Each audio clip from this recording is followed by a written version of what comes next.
ating discussion number 68. A 55-year-old male with early stage of prostate cancer diagnosed by biopsy had his prostate gland removed. His PSA prior to surgery is 10 nanogram per ml. Remember, ang acceptable value nito is 0.24 nanogram per ml. Cutoff is 4 nanogram. If the surgery was successful in completely removing the tumor cell, what would be the PSA result 1 month after the surgery? So, in contrast with the problem number 67 too soon, this is done 4 weeks after the surgery. Now, 4 weeks after the surgery, upon removal of the prostate, dapat ang value nito should be undetectable. Kasi, pag tumaas pa rin or mataas yung value after removal of the prostate, that is an indication of recurrence. Correct answer, after the prostate gland has been removed, so the PSA value should be undetectable. Increased value after a month or 3 to 4 weeks indicate a possible recurrence. Number 69, a radiograph of a 1-year-old boy indicates the lack of the thymus. Ito po yung condition with depressed T-cell. Bakit depressed po yung T-cell? Because of abnormal thymic development. Now, ano pong condition to? The George anomaly. Depressed T-cell because of abnormal thymic development, the George anomaly. Correct answer is 69, letter E. Number 70, a 1-year-old boy is seen for having many infection with Streptococcus pneumoniae. Laboratory test reveals normal number of T-cell pero walang B-cell. And no immunoglobulins were seen on electrophoresis. Which of the following would most likely be the cause? Huwag kakalimutan, lack of circulating B-cell, therefore absence of all immunoglobulins. Ano pong condition to? Bruton's agammaglobulinemia. Correct answer number 70, letter B. Number 71, in Bruton's disease or agammaglobulinemia, lack of circulating B-cell, therefore absence of all immunoglobulins. Correct answer is 71, letter D. Number 72, a patient with hereditary angioedema has which of the following deficiency? Huwag kakalimutan, dito po yung patient natin ay deficient sa C1 inhibitor. Isa sa mga regulator ng complement. Correct answer, deficiency of C1 inhibitor. Now, hereditary angioedema is a condition characterized by swelling of the face, extremities, and GI tract. C1 inhibitor deficiency. Correct answer, 72, letter D. 73, a 3-year-old boy is seen by his doctor because of many recent infection. Flow cytometry indicates normal levels of T and B cell. The NBT dye test is negative. What is the most likely cause? Ang clue po natin dito, yung NBT dye test. Now, NBT dye test is a test for CGD, chronic granulomatous disease. Baka po makalimutan nyo, ano po yung blood group associated with CGD? Kel blood group. Wala pong Kel precursor in CGD. In CGD, hindi po maphagocytose yung mga ingested microorganism. Bakit? Ano po yung defective or abnormal in CGD? Defective or abnormal, ang NADPH oxidase system hindi makapag-produce ng toxic oxygen molecule, kaya hindi mapatay yung mga ingested microorganism. Dito rin po, impaired respiratory burst, and or kaya pag wala naman po ito, impaired oxidative metabolism. In CGD, ano po yung test para dito? The NBT dye test. Kaya lang po yung NBT dye test dito, 0 to negligible. Bakit hindi po makapag-produce ng mga toxic oxygen? Kaya yung NBT dye hindi ma-reduce to blue precipitate of formazan. Now, kung tatanungin naman tayo, anong appropriate blood component given to a patient with CGD? Yung patient po na may CGD prone sa infection kasi dysfunctional yung mga WBC. Appropriate po siyang bigyan ng kung anong component, granulocyte concentrate. Granulocyte concentrate. 73, correct answer, letter B. 74, Hashimoto's is an autoimmune disorder affecting the thyroid gland. Dito po yung patient may antimicrosomal antibodies or anti-thyroid peroxidase antibody and anti-thyroglobulin. Patient with Hashimoto's thyroiditis, 90% express anti-thyroid peroxidase or antimicrosomal antibodies and 20 to 50% patient express anti-thyroglobulin. Huwag kakalimutan, in Hashimoto's depressed po yung mga thyroid hormones. Depressed T3, depressed T4 in Hashimoto's thyroiditis. Huwag pong kakalimutan. Number 75, clinical chemistry. Delta check, comparison with previous result. So, ano pong appropriate na answer dito? Correct answer C, monitors patient sample day to day.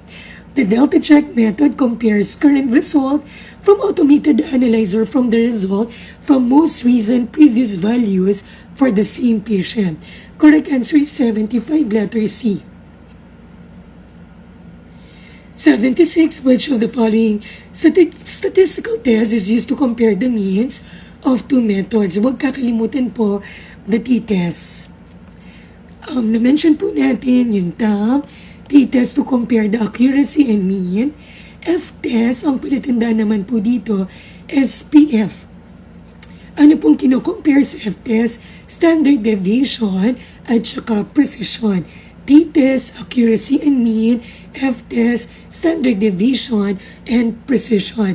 Sabi po dito, the mean. So, ano pong sagot natin dito? T-test, to compare the accuracy or mean, the t-test, standard deviation, precision, the f-test. Correct answer, 76, letter B. 77, memorize na po ba ito? Itong mga values na to. Kailangan po ito. So, ano pong nakita natin? Random blood sugar niya is 186, FBS is 114, 2-hour OGTT is 153 mg per deciliter glycosylated. Hemoglobin is 5.9. Saan po siya nag-fit? Ito po.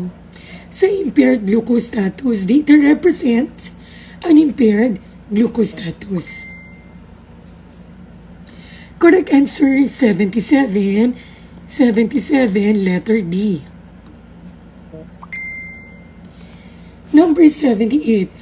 Which product is measured in the coupling step of urease UV method for BUN? Huwag kakalimutan. Sa BUN po, sa urease method po for BUN, anong minimeasure po dito? Rate of disappearance of NAD at 340 nanometer. Correct answer is 78, letter D. Most common method couples the urease enzyme with glutamine dehydrogenase. Now, ano pong minimeasure dito? Rate of disappearance of NAD at 340 nanometer. Correct answer is 78, letter D. Number 79, which of the following condition is associated with increase in ionized calcium in the blood? Malignancy. Huwag kakalimutan. Elevated calcium, elevated parathyroid hormone, parathyroid adenoma, parathyroid carcinoma. High calcium, normal or low parathyroid hormone, cancer, metastatic cancer, multiple myeloma. Huwag pong kakalimutan ito. Itong table po na to, mahalaga po ito. Correct answer is 79, letter D. Number 80, when measuring potassium with an ion selective electrode by means of a liquid ion exchange membrane, what antibiotic will be incorporated into the membrane? Valinomycin. Correct answer, 80, letter D. Number 81, blood ammonia levels are usually measured in order to evaluate hepatic coma. Hepatic coma is caused by accumulation of ammonia in the brain as a result of liver failure. Correct answer, 81, letter C.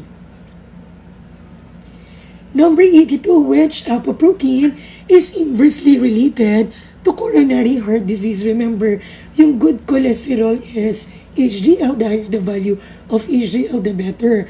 Apolipoprotein for HDL is ApoA1.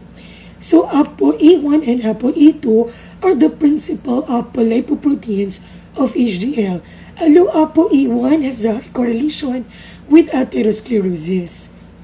Opposite naman po kapag mataas to, so decrease tendency with atherosclerosis.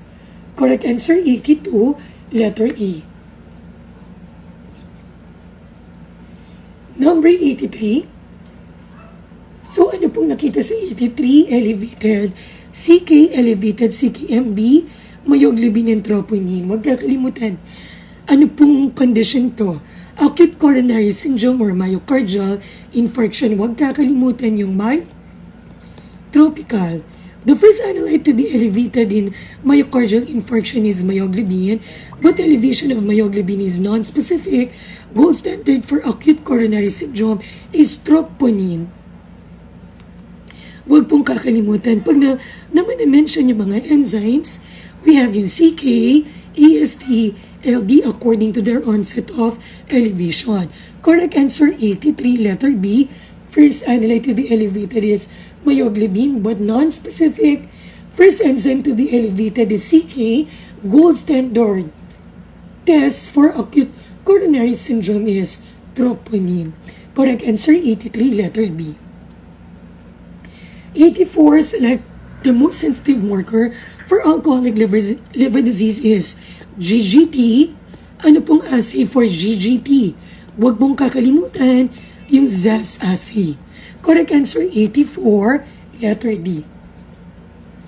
Number 85, which of the following condition is associated with high level of salivary amylase? Huwag kakalimutan, mumps, a viral infection of the salivary glands sa Tagalog po, ito po yung beke. Correct answer, 85, letter E. Number 86, from our previous discussion, which assay using 24-hour urine is considered the best screening test for pheochromocytoma? 24-hour urinary metanephrine. Correct answer, 86, letter B. Number 87, which disease is used to differentiate pituitary Cushing syndrome from adrenal Cushing syndrome? Huwag kakalimutan, ACTH. In adrenal Cushing syndrome, ang affected po dito yung adrenal gland, mataas yung cortisol. This will signal the pituitary gland to decrease its production of ACTH. Huwag kakalimutan. In pituitary Cushing syndrome, mataas ang cortisol kasi mataas ang production ng ACTH kasi asan po ang defect dito sa kanyang pituitary gland. Ang pituitary Cushing syndrome is also known as Cushing's disease. Correct answer, 87, letter C. Number 88, adrenal Cushing syndrome, mataas ang cortisol. This will signal the pituitary gland to stop its production of ACTH. Low ACTH in adrenal Cushing syndrome. Huwag malilito. Number 89, in pituitary Cushing syndrome or yung tinatawag po natin na Cushing's disease, kapag ang defect ay nasa mismong thyroid gland, nasa kanyang pituitary gland, anterior pituitary gland, Cushing's disease. No, kapag ang defect ay nasa mismong pituitary gland, naginip po ako, mataas ang kanyang cortisol kasi mataas ang kanyang ACTH in pituitary Cushing syndrome or Cushing's disease. Elevated cortisol because of increased ACTH. Just a review adrenal Cushing syndrome, high cortisol, low ACTH. In pituitary Cushing syndrome, high cortisol because of increased ACTH production by the pituitary gland. Correct answer, number 89, letter A.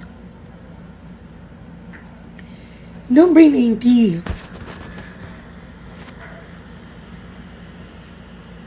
Huwag pong kakalimutan, bago po yung problem natin, sabi dito, elevated ang kanyang cortisol, pero mababa ang kanyang ACTH. So dito pa lang po, may clue na po tayo. Dexamethasone suppression test, after the test, mataas pa rin po ang cortisol. What is the most probable condition? I-try po natin i-differentiate yung cases ng Cushing syndrome. Kung mataas po yung cortisol pero iba-iba po ng cause. Number 1, we have yung adrenal Cushing syndrome. Mataas ang cortisol, this will signal the pituitary gland to stop its production of ACTH. After ng dexamethasone test, mataas pa rin po yung cortisol. Another pituitary Cushing syndrome or Cushing's disease, mataas ang kanyang cortisol because mataas ang kanyang ACTH. Ang dexamethasone test can be used to differentiate Cushing's disease from adrenal Cushing syndrome and ectopic ACTH production kung saan after the test bumaba po yung kanyang cortisol. Ectopic ACTH production, mataas ang cortisol, mataas ang kanyang ACTH, wala pong suppression ng cortisol production after ng dexamethasone test. First part pa lang may clue na po kayo. Elevated cortisol, decreased ACTH, increased pa rin ang cortisol after ng dexamethasone suppression test. So ano pong condition to? Adrenal Cushing syndrome. So correct answer number 90, letter D.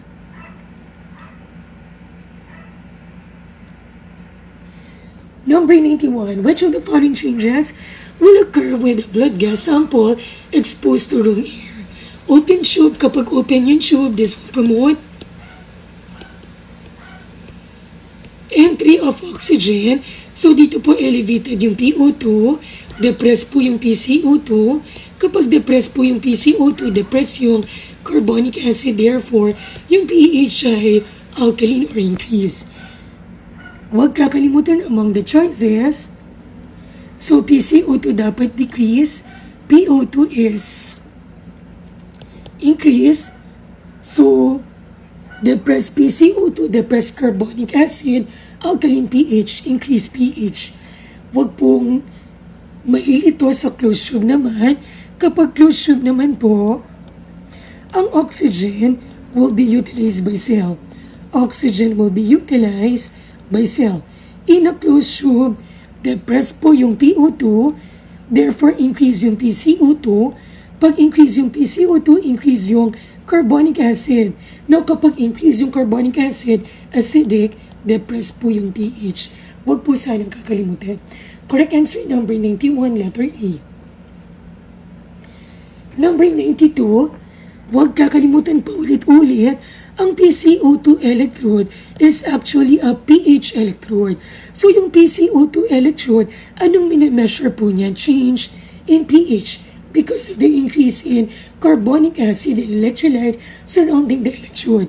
Correct answer number 92, letter B. PCO2 electrode for measuring PCO2 in blood is actually a pH electrode immersed in a bicarbonate solution. Huwag pong kakalimutan, ano pong minimeasure dito? Change in pH. Number 93, huwag pong matatakot pag binigyan po tayo ng ganitong value. Una po, memorize po natin ang normal pH. pH of 7.35 to 7.45, an average of pH of 7.4, normal value for PCO2 35 to 45 mm mercury for bicarbonate, 22 to 26 millimole per liter. Pag binigyan po kayo ng mga values, una muna, check the pH para alam nyo kung acidosis or alkalosis. Kapag mababa po sa 7.35, acidosis. Kapag mataas po sa 7.45, alkalosis. And then, check for the PCO2. Ang PCO2 po, opposite ng pH. So, depressed pH, elevated PCO2, respiratory acidosis, increased pH, depressed PCO2, respiratory alkalosis. Kapag abnormal po ang PCO2, anong type of disorder po to? Respiratory. Now, kapag normal ang PCO2, check for the bicarbonate. Kapag abnormal po yung bicarbonate, metabolic disorder po yun. Yung bicarbonate, same side ng pH. So, depressed pH, depressed bicarbonate, metabolic acidosis, increased pH, increased bicarbonate, metabolic alkalosis. If pH is normal, then full compensation occur. If main compensatory mechanism kick in but the pH is still out of normal range, partial compensation has occurred. Ang tanong po dito, uncompensated metabolic acidosis. So ano po dito yung may acidic pH? Acidosis, pH less than 7.35. So, inanaro na lang po natin sa A at B. So, in metabolic acidosis, uncompensated metabolic acidosis, dapat po normal ang PCO2. Ano pong normal value for PCO2? 35 to 45 millimeter mercury. So, ito po yun. Yung A at saka B, parehas acidic na pH. Yung A at saka B, parehas mababa yung bicarbonate. Remember, for metabolic acidosis, depress yung pH, depress yung bicarbonate. Normal value for bicarbonate is 22 to 26 millimeter per liter. Millimole per liter. 22 to 26 millimole per liter. So, yung A at saka B, parehas mababa yung pH, parehas mababa yung bicarbonate. Pag uncompensated metabolic acidosis, dapat po normal yung PCO2. Sino po dito yung may normal PCO2? Yung A po. So, correct answer number 93, letter A. So, depressed pH, depressed bicarbonate, but with a normal PCO2. Hindi po pwede yung B kasi yung B po, mababa po ang kanyang PCO2. Correct answer number 93, letter A. Number 94, CM, a urine specimen that exhibit yellow foam on being shaken should be suspected of having an increased concentration of bilirubin. Pag yellow foam po, bilirubin. Pag white foam, pwedeng concentrated urine or presence of protein. Correct answer number 94, letter C. Number 95, which of the following condition is associated with an acidic urine? Pag vegetarian diet, fruits and vegetable, alkaline ang urine because of the formation of bicarbonate. Unless ma-mention po yung cranberry. With cranberry or cranberry juice, acidic po yung urine. Renal tubular acidosis, the patient fails to produce an acid urine. In renal tubular acidosis, ang urine pH dito is consistently alkaline. Old specimen, ang urea is converted by urease, producing bacteria to ammonia alkaline urine. High protein diet, wala pong source ng carbohydrate. Ano pong gagamitin ng katawan na source of energy? Fats. Increased fat metabolism produces your ketone bodies. Acetoacetic acid, beta-hydroxy, butyric acid. High protein diet, ang urine pH po dito ay acidic. Huwag pong kakalimutan. Reminder lang po, ano pong normal value for urine pH? pH of 4.5 to pH of 8. 95, correct answer, letter B. Number 96, a positive glucose oxidase test and a negative test for reducing sugar indicates. Huwag pong kakalimutan, i-compare po natin ang reagent strip. Ang reagent strip po naman po enzyme, so specific for glucose. Ang clinic test, based on Benedict's test, copper reduction, non-specific for glucose, it will react with other reducing substances, not only with glucose. Kapag negative po ang reagent strip, negative ang clinic test, wala pong glucose. Positive ang reagent strip, positive ang clinic test, ibig sabihin, present po ang glucose. What if negative yung strip, pero positive ang clinic test? Again, ang clinic test, non-specific for glucose, this can indicate of presence of other reducing substances. Pero what if, ito po to, positive ang reagent strip, negative ang reduction test or reducing test? Huwag pong kakalimutan, ang reagent strip po for glucose, hindi lang siya specific for glucose, but it is also more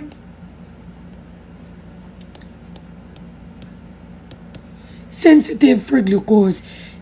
It will react with small amount of glucose. Sorry po, sa sulat, it is not only specific for glucose, but it is also more sensitive for glucose. So, positive reagent pad, negative clean test, true glucose are indicative of a small amount of glucose. Correct answer, number 96, letter E. Number 97, a urine sample with a pH of 8 and specific gravity of 1.005 had a small positive blood reaction but is negative for protein and no RBCs are present in the microscopic examination of urinary sediment. What best explains the finding? Pag ganito po, pwedeng hemoglobin or myoglobin or kaya dilute urine kasi walang intact RBC ang nakita sa microscopic exam. So, of the following choices, ano pong pwedeng isagot? Number 97, correct answer is C. So, pwedeng hemoglobin, pwedeng myoglobin, or kaya dilute urine. Kaya po, nag-negative for intact RBC sa microscopic exam ng urine sediment. Correct answer number 97, letter C. Number 98, again, huwag kakalimutan hemolytic jaundice. Anong bilirubin fraction ng elevated, unconjugated bilirubin? In hepatic jaundice, pwedeng unconjugated bilirubin or conjugated bilirubin. What about in obstructive jaundice, conjugated bilirubin? Ano po yung bilirubin fraction na nag-a-appear sa urine? The conjugated type. In hemolytic jaundice, ang urine bilirubin is negative, urine urobilinogen is positive.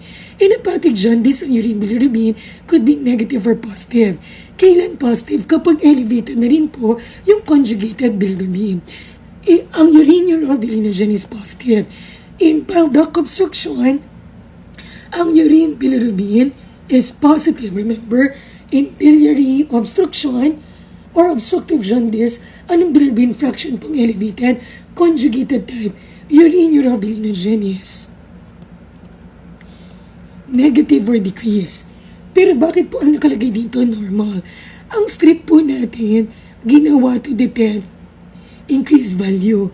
So kahit hindi po siya ginawa to detect decreased value, so kahit negative or decrease ito, anong reading makukuha natin? Normal. So which of the following urine biochemical result would be obtained in hemolytic anemia? So negative urine bilirubin and a positive urine urobilinogen. So correct answer number 98, letter D. Number 99, nitrite, huwag kakalimutan. A positive nitrite indicates presence of, it is indicative of UTI, particularly gram-negative bacteria. Bakit? Kasi yung mga gram-negative sila yung may nitroso-reductase that reduce nitrate to nitrite. Nitrate to nitrite. Huwag kakalimutan, correct answer, number 99, letter C. Number 100, ito po positive yung nitrite, pero negative yung leukocyte esterase. Ano pong indication ito? Remember, ang bacteria sa urine kailan nagiging significant? Kapag may WBC. Ito po, bacteria po, pero walang WBC. So, an indication of contamination. Kasi pag through infection to, positive nitrite, positive for WBC. So, ano pong possible answer dito? Correct answer, letter number 100. Correct answer, letter D. Positive nitrite, negative WBC. Bacteria lang, walang WBC. Contam po ito. Pag may bacteria at saka WBC, yun po ay true infection. Correct answer, 100, letter D. Number 101, pyelonephritis can be differentiated from cystitis or inflammation of the urinary bladder by the presence of ang pyelonephritis, inflammation of the renal tubule, upper UTI. Cystitis, inflammation of the bladder, common cause is infection, lower UTI. Paano mo i-differentiate ang upper UTI from lower UTI? In lower UTI, may WBC, may bacteria, pero walang cas. To differentiate it from upper UTI na may WBC, bacteria, at saka mga WBC cas. Huwag kakalimutan. So, correct answer 101, letter C.